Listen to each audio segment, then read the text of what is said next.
But seriously, ladies and gentlemen, our country is at a crossroads. And it is time for all those that care about Nigeria, young and old. Those of us that are old are concerned about what we are leaving behind. So if you look at what Professor Olukoshi outlined as the key issues to look out for in a party, ideology. What is the ideology of the APC? I don't know. We said we are progressive, but we are not progressive anymore. So guys, finally, El-Rufai makes you turn to embrace Peter Obi. So if you followed what happened in the last election, we know that Peter Obi was a no-go area for people like El-Rufai, and he made boast of it, you know. He came out to tell the world how he encouraged his Muslim brothers and his Muslim communities to vote for Tinubu, who is the current president. So for him, Peter Obi was a no-go area. So it's very shocking to now see him embracing Peter Obi. Is it just for political gain, or is it that he's putting Nigeria first? In this speech you are going to be listening is where El-Rufai talked about what Peter Obi told him. So I'm just like wondering, so this man is in a very close touch with Mr. Peter Obi. This is somebody they boldly rejected the last election, but this coming election now, he's pitching his tent all over the places. He's looking for people that he can form coalition with so that Tinubu will be sacked come 2027. Yes, we know that nobody's against coalition, but sometimes when you see how these politicians make quick shifts, it's mind-blowing. I mean, sometimes you wonder if these people really have ideology. So I'm going to allow you to take a look at this speech that he gave during this gathering, you know. That will tell you much, that this man is really desirous of Peter Obi, because they know that Peter Obi has a very strong momentum. Take it or leave it. Obedience are still 100% behind Peter Obi, and they are seeing the wave. I mean, the wave that Peter Obi is pulling, I mean, the momentum is pulling is big. And these politicians have all realized now that without Peter Obi, we can't make any headway. Even Tinubu is the sitting president. If elections are to be conducted, you know, in a normal way, Tinubu cannot come close Peter Obi, because Nigerians are now seeing Peter Obi as the only politician who stands out, you know, when you talk about corruption, being self-centered, and all those negative things that we don't even want anymore for this our country. Peter Obi is the only person that stands out. So guys, I'm going to allow you to take a look at what El-Rufai said during this gathering. Just take a look for yourself. Thank you, distinguished Senator, Your Excellency, former Vice President.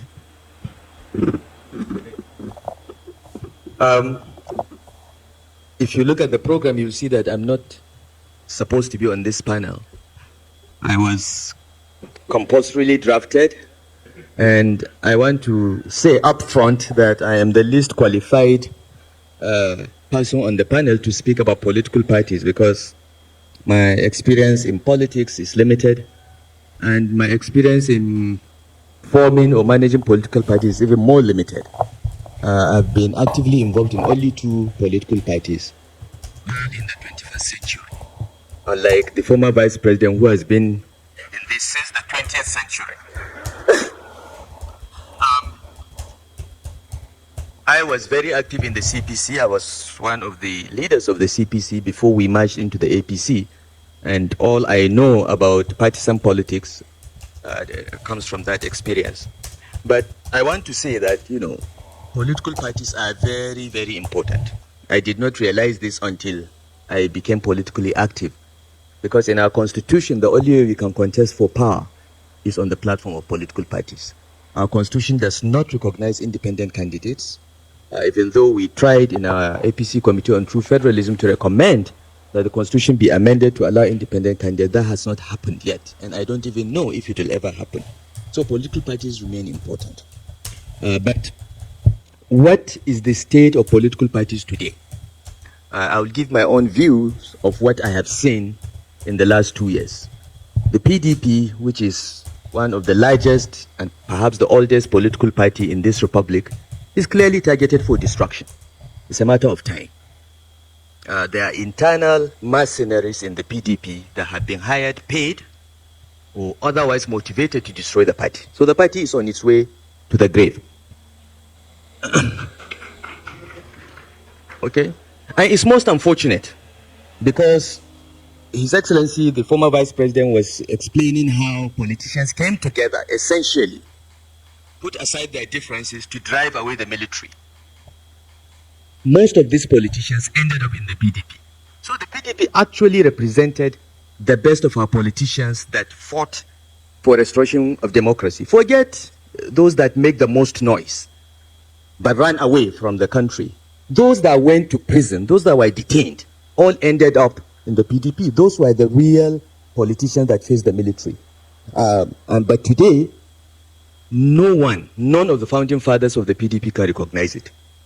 Labour Party, again, targeted for destruction. And it's almost certain. The last time I had a conversation with Peter Obi himself, he admitted to me that he doesn't know what is happening in the party that he contested for president. So there seems to be a project to destroy all the opposition political parties. And the only option for the opposition, in my view, is to put aside their differences and come together and create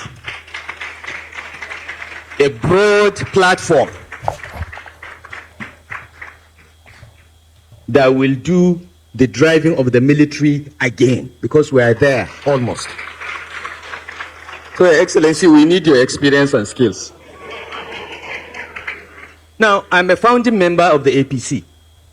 If you go to INEC and ask for the form that got APC registered, I'm one of the 34 people that signed for it, and I was a founding member of the National Working Committee of the APC. But frankly, I no longer recognize the party. The party, no party organ of the APC has met for the past 2 years. No caucus, no NEC, nothing. I don't even know if it is a one-man show. It's a zero-man show. Okay. So, though I'm a founding member of the APC has left me behind.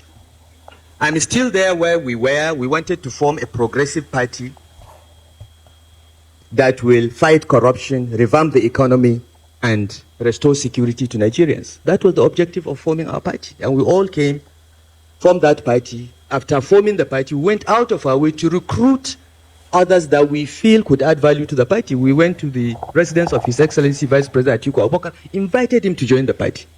We are not afraid of inviting heavyweights who are potential presidential aspirants, even though many of us were Buhari supporters. But we were not scared. We wanted a broad-based coalition that will address the problems of Nigeria, and we were successful in it. But why the APC today? I don't recognize it, as I said. It has left me behind. I still believe that the purpose of political contestation in Nigeria still remains revamping the economy, restoring security, and fighting corruption. The problems are still there. However, I no longer believe that my party believes in confronting those problems. So the distance between me and the APC is widening. It has left me, is driving at very high speed away from where I am, but I remain where I am. Because these problems remain the living problems of Nigeria, and they have to be addressed. And the only way to address them is through the instrumentality of political party. So what happened to our parties? Why did our parties all end up where they are? When we started the APC, we were very hopeful that it will be member-financed party. We registered 15 million members. 15 million. If every member of the APC just gave the party 100 naira, that's 1.5 billion. Just 100 naira a month, which I believe almost everyone can afford. That's 1.5 billion. It's enough to run the party. We had aspirations of that nature. We had dreams of a real, ideologically driven, progressive political party. But today it is something else. If you look at the life cycle of the PDP, it was similar. They all end up becoming one-man show. No collegiate leadership, no democratic leadership, no internal democracy. And the parties always get pocketed by those elected on the platform of the party. So if you look at what Professor Olukoshi outlined as the key issues to look out for in a party, ideology. What is the ideology of the APC? I don't know. We said we are progressive, but we are not progressive anymore. Okay? What about a societal project? What is our big societal project? I've mentioned the three.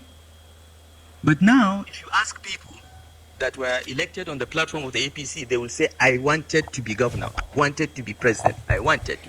No, nobody talks about a national project, societal project anymore. It's about me, myself, and I. What about manifesto? When was the last time you saw the manifesto of a political party in Nigeria? The last one I remember was the one we drafted in 2007 for the PDP. Okay? Since then, the PDP has never produced any manifesto. We did one at the formation of the APC, a very detailed one in 2015. But since then, nothing. The other parties, I don't even know. I haven't seen anything resembling a manifesto. What about membership? Members want to take from the party rather than contribute to the party. So we are in a serious crisis because these political parties are the vehicles through which leadership will emerge. Yet, they exist only on paper or in our imagination. And we must work. And this is a challenge for those in opposition. I'm not yet in opposition, by the way. I'm still in the APC. But this is a challenge to those in opposition. You must come together and form a party that, in my view, should closely resemble the NPN of the Second Republic. That's one political party that was an effective machine. The leadership was collegiate. The party imposed its will on those elected.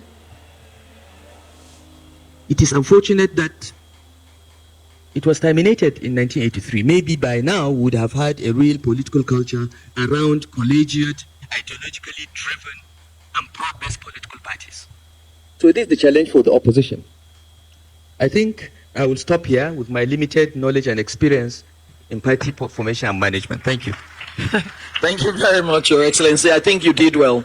And since you're not yet in opposition, we will wait until when you are there because you have to be one of the crafters of the next step. Thank you very much. You know, loyalty to a party comes after loyalty to God and to your country, I think. So, in my view, you know, there is absolutely nothing wrong with a party member wanting his party to win every seat.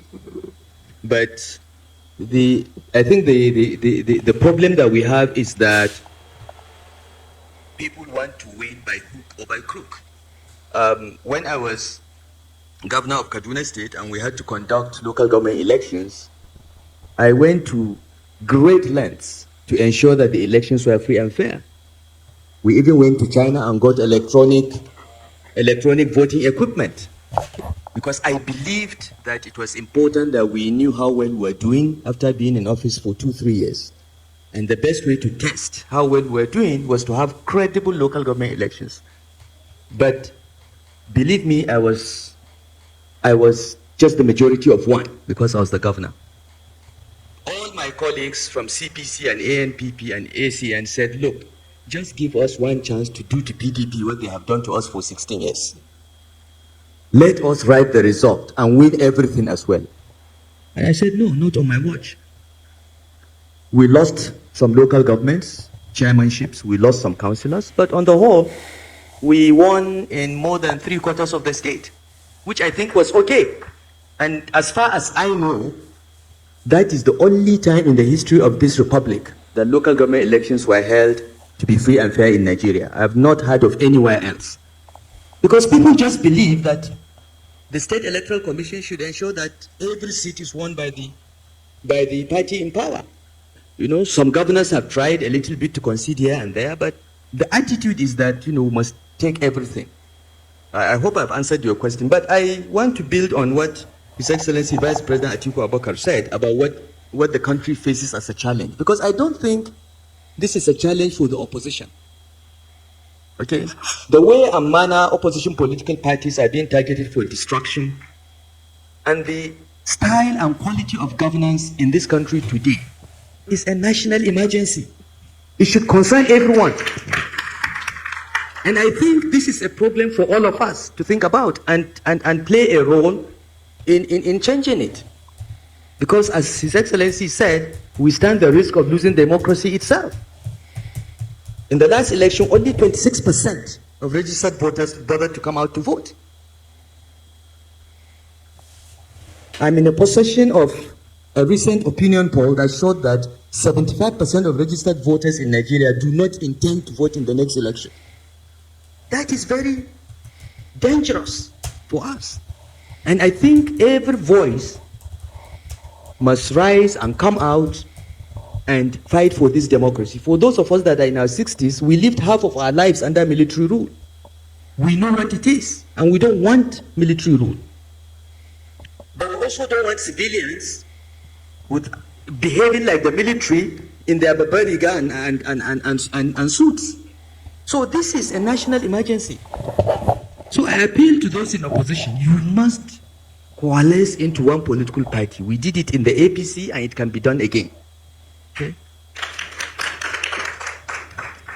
But to avoid what has happened to the APC, I think you must ensure that there's internal democracy in your party from day one and insist on it.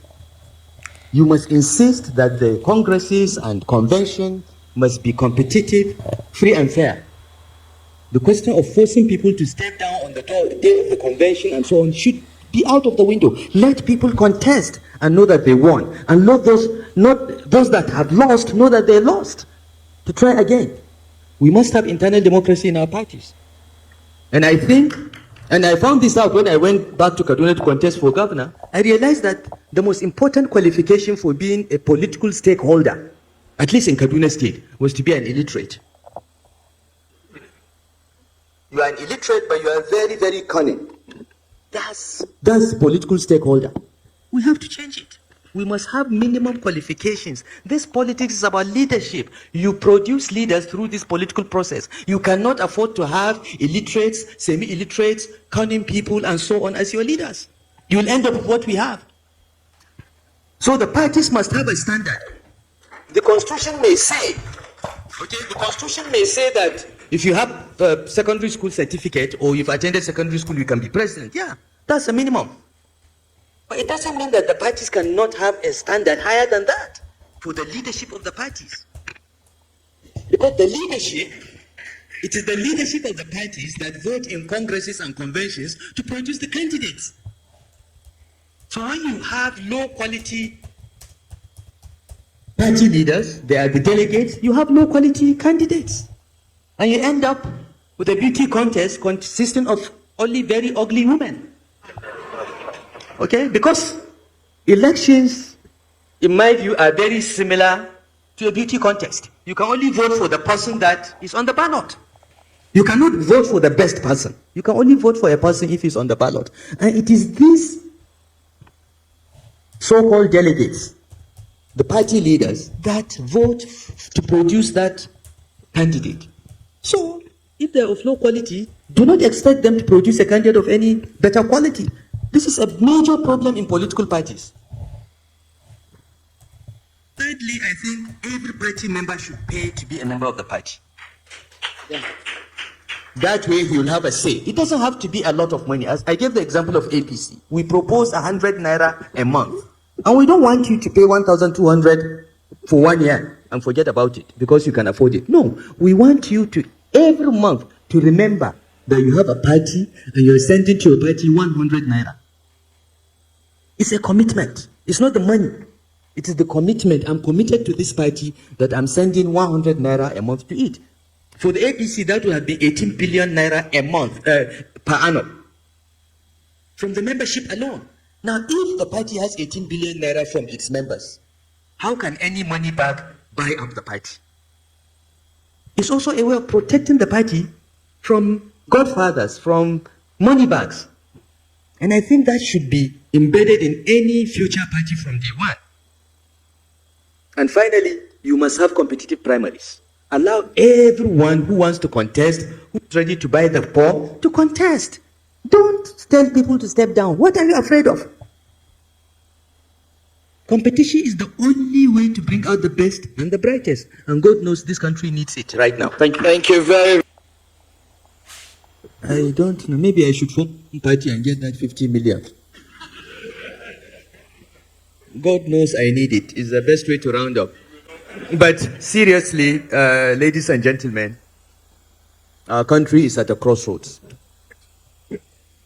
And it is time for all those that care about Nigeria, young and old. Those of us that are old are concerned about what we are leaving behind. Okay? And we have children and grandchildren. And the only reason why some of us are still doing this is because of that. But it is not something only leaders can do. We must have, as Professor Olukoshi said, we must have a political community. People must be worried about what is happening in Nigeria and not just concerned about getting 5,000 naira to vote on election day. Because you'll suffer for 4 years or 8. I think the earlier we all come to terms with that and put God, our country, and first before ourselves, we can just keep talking to ourselves. So yes, you've seen that 2027 is fast approaching and moves are being made by these politicians trying to buy one another to come together. Some of them have it for the good of Nigeria and some of them have it for their own personal interests. Yes, we cannot rule that out. And that's why Peter Obi is saying that he's not desperate for coalition that is just all about grabbing power. We must remove Tinubu, we must remove Tinubu. What happens after removing Tinubu? That should be the concern of Nigerians. So when you look at APC as a party, they first brought Buhari. Buhari has been trying to contest to become the president of Nigeria before then. He couldn't make any headway. And the way Buhari was very, very desperate to become president, people were thinking that this man has something unique to offer.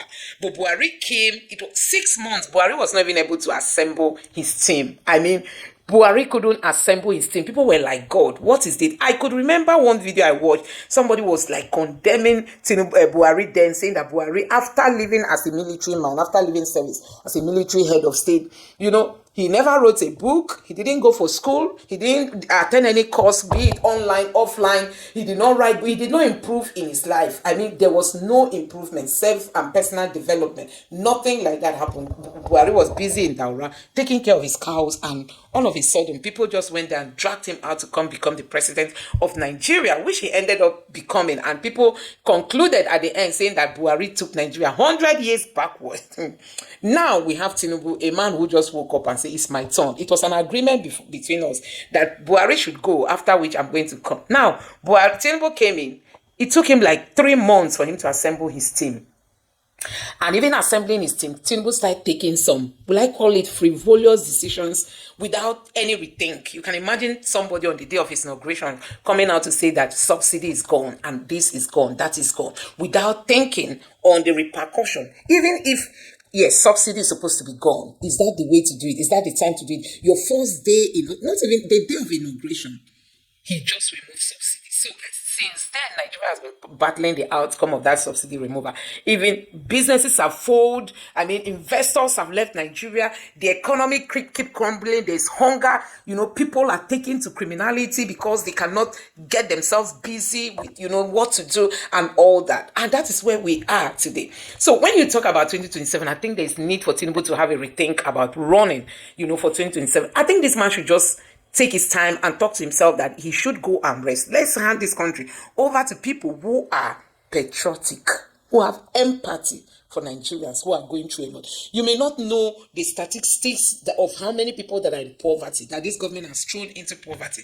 Those that were in poverty are getting poorer. Those that were a bit rich and of the middle class, they've been thrown into poverty. In Nigeria, the poor cries, the rich cries. Nobody is exempted from the outcome of these, you know, policies under the Tinubu's government. And that's why we keep saying we cannot but, you know, take that step that can bring that change. So this is also an avenue for Nigerians to like take advantage of the forthcoming election 2027 seriously. It's a time for us to send a very strong signal that power belongs to the people. Let me know what you think about this in the comment section below. Don't forget to subscribe to the channel and turn on the notification bell. Thank you.